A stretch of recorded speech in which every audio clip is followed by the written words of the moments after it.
Well, guys, welcome to Saturday question and answer. And guys, boy, do we have a lot of great questions here. I didn't do Saturday Q&A last week, so I'm going to touch on a lot of these questions that I haven't got to in a bit. And hopefully it really is going to help you set yourself up. Some of these questions are amazing, but hopefully it's going to help you to set yourself up to truly see some amazing big time wins in this space, because there's some great questions in here. Now, the first question is coming from Jason. And this is what he says. He says, one of the questions that I have been wanting to ask for a long time, can you please take me back to those high numbers that XRP had? Now, he's talking about back in 2017 when it hit 384, and of course in 2021 when it hit $1.96. And his question is, how long did it stay at those prices each time? Is it days, hours, minutes, weeks? Well, Jason, to answer that question, when these things really started to take off, because of course being there, it was like tinkering along, like I say, and then it just started to move up, and then all of a sudden, bam, just out of like the blue, you literally saw candles that were up there 50, 100% and on and on. Thing is this, those runs usually happened within 4 to 6 weeks. It usually was that last little bit. So you had all this time to accumulate and actually build up your position with the consolidation was going on. And then bam, off she rode, pow. And it went up really fast. Now at the very tip top, you're talking literally maybe hours. But as it ran up and then it came back down, literally that time, 4 to 6 weeks, it happened so fast. And the thing is this, it happens so fast that it's practically hard to even digest, because you're seeing major hundreds and hundreds of percent happen literally in such a short period of time.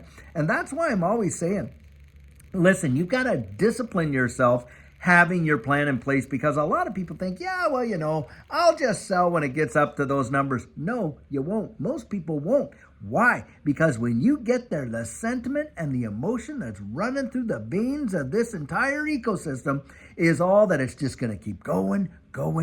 This one's different than the last one, and on the narrative goes. And you literally FOMO staying in, not just getting in, but that fear of missing out on those next gains. And it traps so many people. And that's why, like I say, if you can discipline yourself and have a strategic plan and you are committed to it, you're setting yourself up to really succeed. So, hey, great question there. Love that one. Now, here's another question. Now, this question's coming from Nelson.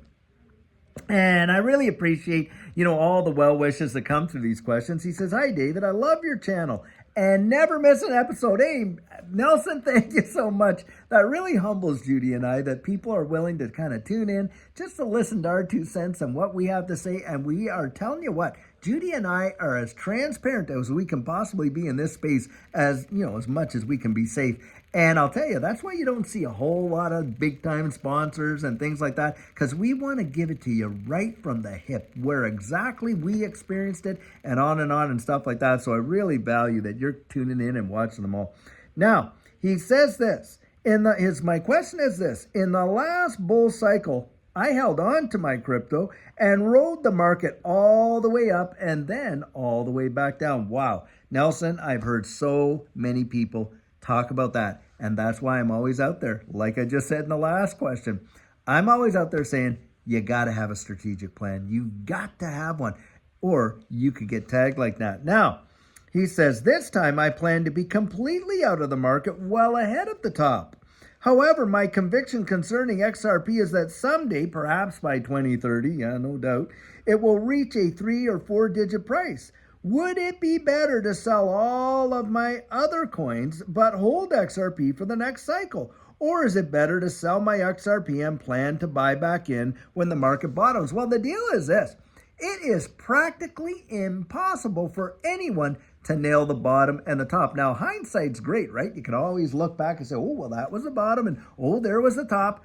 But the thing is, you're not going to know where the bottom and the top is. That's the deal. And that's why you got to have a strategic plan where you kind of look at it from the perspective of, where am I going to literally see the best, ROI for my positions, and how do I want to move that? No one can tell you what that's going to be. Why? Because your circumstances are different than theirs, and on and on and on.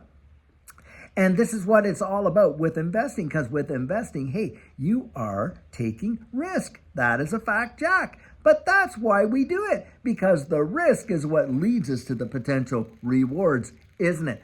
And this is where you have to think strategically down the line. Now, if you sell your whole position at this time at a number that you feel is the top, maybe for you, you think that's going to be it, and you sell it out there, then when it retraces, yeah, you could be in a position where you might be able to buy back in.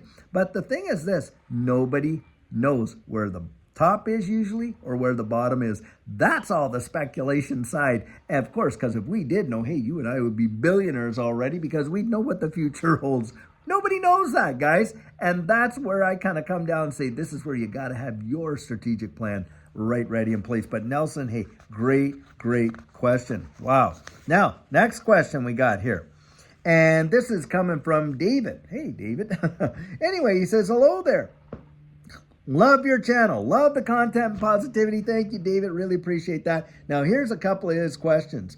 In my opinion, he says, it is clear the price of XRP is being manipulated. Now, I know a lot of people really do feel that, because the fundamentals don't add up with the price. In fact, a lot of people out there right now in the grand scheme are literally saying, hey, this is probably one of the most underappreciated assets in this entire space. Now, his question is, what is stopping whoever is manipulating the price of XRP from continuing to do so? And the fact is, David, at this point, probably absolutely nothing. Because we're sitting in a situation where a lot of these exchanges are not regulated the same way other exchanges are. But don't kid yourself. The traditional markets are being as manipulated as ever as well. Think of the gold and silver paper market. And didn't we see some of these big time banks getting fined massively for being involved in manipulating those markets? Market manipulation is just something that we all have to deal with. Now, having said that, how you play the game is this. You don't play, right? You don't listen to their you don't listen to their advice. You follow their behavior, and that's kind of how I look at it. So I absolutely know that certain manipulation is probably happening in the market. That happens all the time. But how can I position myself to profit from it and not be a victim of it? Now that's the real answer right there. Now.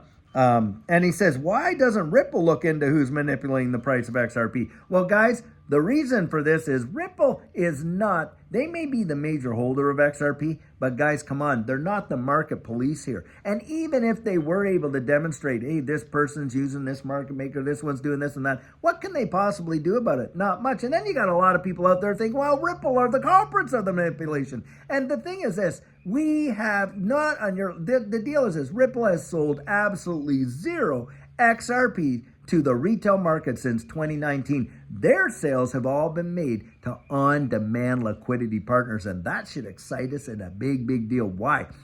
Fourth quarter of 2023, XRP that was sold by Ripple, over $1 billion worth of on-demand liquidity part. That, guys, tells you right there, XRP is absolutely being used in cross-border payments in a massive way. The killer use case that they have all designed about it. Now, David, great questions. All right. So now here we have one from Martin, and he's got a question here. He says, I have a question for your Saturday Q&A. Now, I've heard several people say, under whom Vandal, a Black Swan Capital investment, said it wouldn't even be right to have XRP, which was originally designed to serve as a bridge currency, to be listed on an XRP spot ETF. Now, hey, there's not everybody is for XRP getting an ETF. Why? Because then they believe, hey, these big institutions will have absolute control over the price and the market of XRP in a big way. Now, he says, this is what he says. When questioned about an XRP ETF during a recent Fox Business interview, Larry Fink responded, I can't talk about that. Now, as per Vandal, something is brewing. Could it be that banking insiders and governments behind closed doors have already decided that XRP is going to serve as a bridge asset for cross-border payments, making Larry Fink say he cannot talk about a future ETF? Well, the thing is this, Ripple on their own website is showing XRP being utilized as cross-border payments. And like I had just mentioned there in David's question, hey, look, we know for a fact that on-demand liquidity partners are utilizing XRP for cross-border payments. So that's already happening. Now, whether or not a spot ETF for XRP comes about, the world is changing, and I do believe institutional adoption is going to come down the road. Now, one iteration of that, of course, is our exchange-traded funds and all of that kind of stuff, and we see that all over the market. And Brad Garlinghouse himself came out and says, look, he thinks it's going to be inevitable to see this, and not only that, but a basket of ETFs where you might hold Bitcoin, Ethereum, XRP, and the like,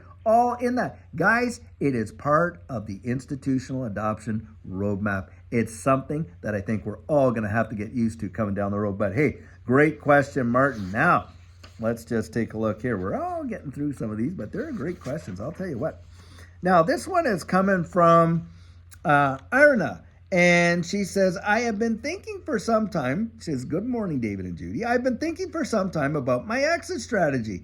And although I don't have a concrete one, I am pondering how I would move money around strategically. I have been DCAing into Coinbase for about 2 years, and then I buy XLM and move it to a cold wallet immediately, then swap to XRP there to take profits.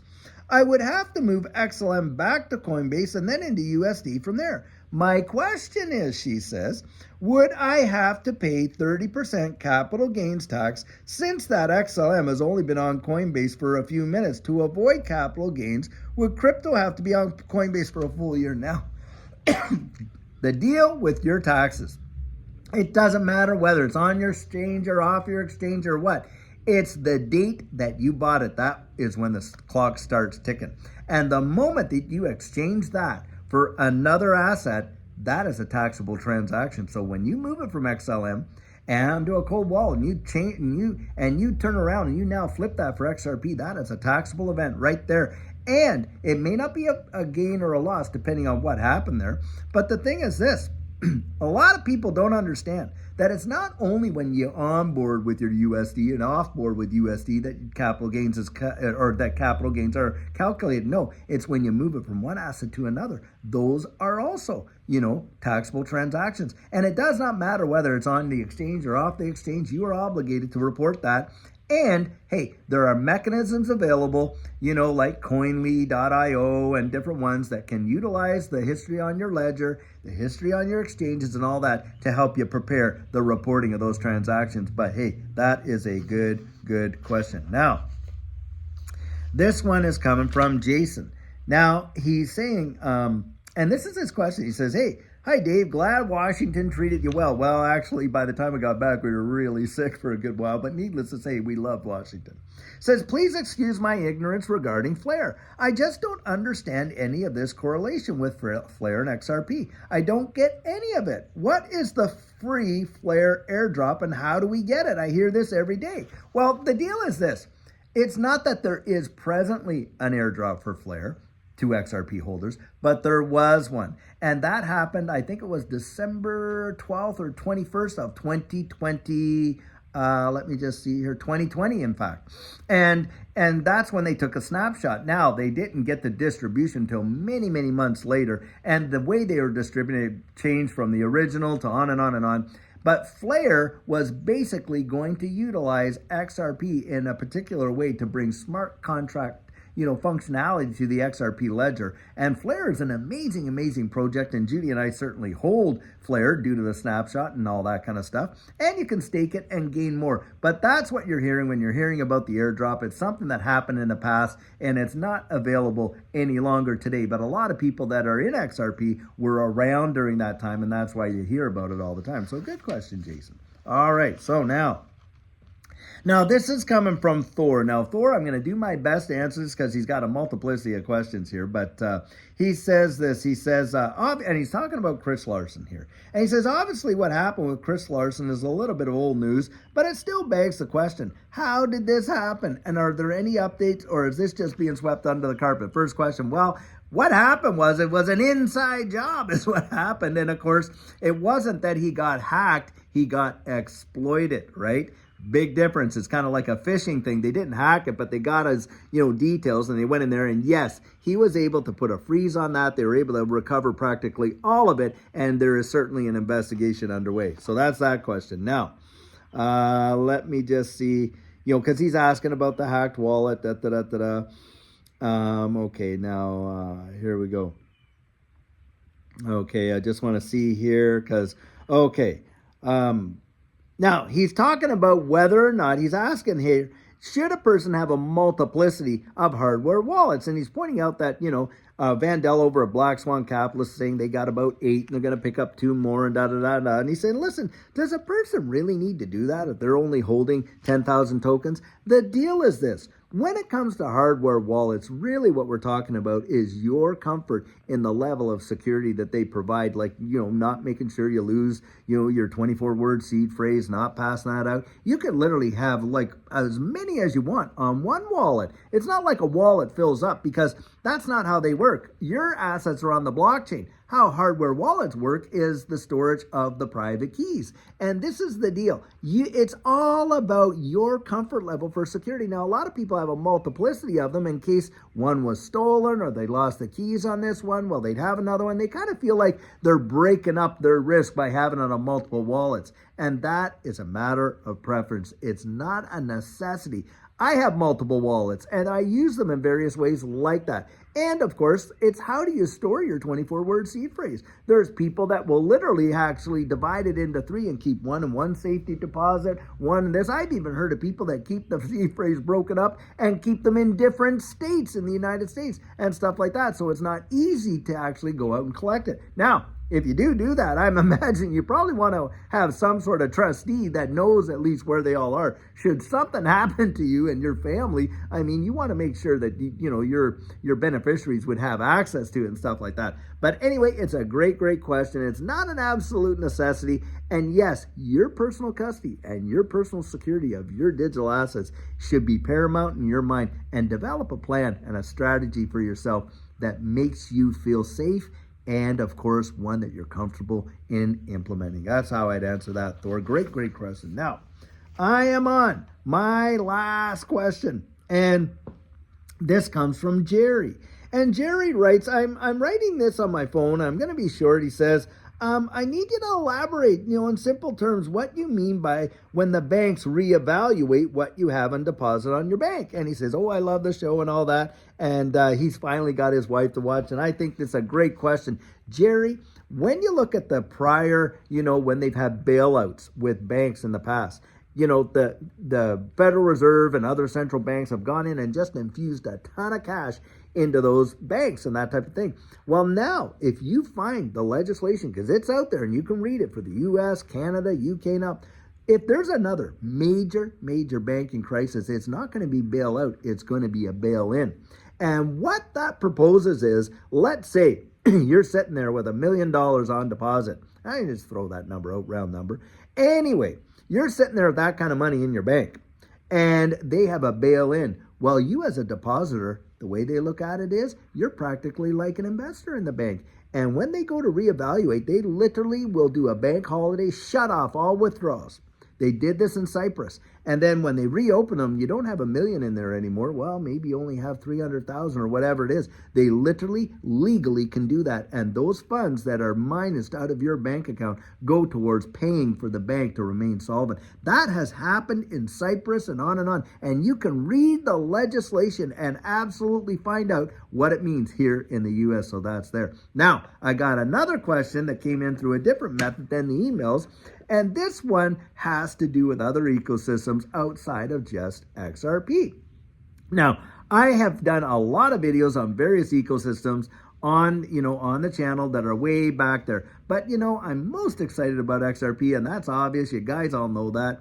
I do hold other positions, of course, and things like that. Now, one of the questions was, hey, why is Hedera Hashgraph doing so well? Well, guys, Hedera Hashgraph is an amazing project. And Judy and I are fairly heavily invested in HBAR as well. And HBAR, if you go and go to their website and research it, and you look at hedera.com, see who owns and who the governing council of it, it'll blow your mind. Some of the biggest fintech companies in the entire wide world. You got Alphabet there, you got IBM, Ubisoft, you have all kinds of, you got Boeing out there, LG, Deutsche Telekom, and on and on. And they're the owners and the governing council of Hedera. Now, Hedera, as a mainnet, has over 4.5 million wallets. And in a daily 24-hour transaction, hundreds of millions of transactions a day go through the Hedera Hashgraph network. And they have been developing their ecosystem, and they've been coming out with some amazing innovations. And this is why you're seeing the sentiment and reaction to what Hedera is doing. And in terms of finality, 3 to 5 seconds, oftentimes, those transactions get finalized. And because it is a positive proof of stake style of blockchain, because you can stake Hedera, and get rewards and that type of thing. And it's a direct acyclic graph. It's not even blockchain. Works off of something called the Gossip Protocol that was developed by Lehman Baird. But needless to say, phenomenal project. And that is why I believe right now you're seeing a lot of movement in Hedera, is because of the development that's happening on it and the sentiment that's reacting to it. And that's why. Now, if you want to learn more about Hedera, just go research it. Like I say with everything else, research it. Guys, answering questions like these for yourself and really researching it is going to set you up to profit big time. And that's why I'm always out there encouraging you, go out and do your due diligence, get out there and really learn about what these things are and how they are absolutely revolutionizing the way the wide world works. Well, guys, I sure hope you enjoyed today's Saturday question and answer. And boy, what a beautiful Saturday it is. I hope you get out there and really enjoy it with your family for the rest of the weekend. And don't forget, tomorrow we've got our Sugar on Sunday, where we're going to have some amazing nuggets of encouragement. Can't wait to see you there, guys. And until then, have a fabulous one and take care.